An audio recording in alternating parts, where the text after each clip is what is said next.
रसूल अकरम सल्लल्लाहु अलैहि वसल्लम ने एक लश्कर यानी दस्ता रवाना फरमाया। इस दस्ते ने बहुत ज़्यादा माल गनीमत हासिल किया और जल्दी वापस आए।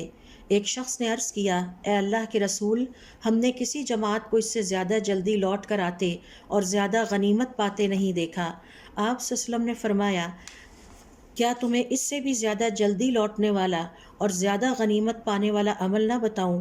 वो शख्स जो अपने घर में वज़ू करे, खूब अच्छी तरह वज़ू करे, फिर मस्जिद जाकर फ़जर की नमाज़ अदा करे, फिर इसके बाद नमाज चाश्त पढ़े, तो इसने इस लश्कर से भी ज़्यादा जल्दी कामयाबी हासिल की और ज़्यादा बड़ी गनीमत पाई। आप सल्लल्लाहु अलैहि वसल्लम ने यहाँ रूहानी और उखरवी गनीमत को जिहाद के ज़ाहिरी माल गनीमत से भी ज़्यादा कीमती करार दिया। नमाज चाश्त दरअसल अल्लाह की रज़ा, बरकत और रूहानी फ़तह हासिल करना है। नमाज चाश्त अल्लाह के करीब करने वाली और मग़फ़िरत और बरकत का ज़रिया है। इस नमाज के पढ़ने वाला दिन के आगाज़ में अल्लाह की मदद और तौफ़ीक़ हासिल कर लेता है। ये अमल दुनिया और आखिरत की कामयाबी का मजमुआ है। दुनिया में सुकून, बरकत और आखिरत में बुलंद दरजात। गोया बंदा इबादत के मैदान में मुजाहिदीन की तरह कामयाब होता है।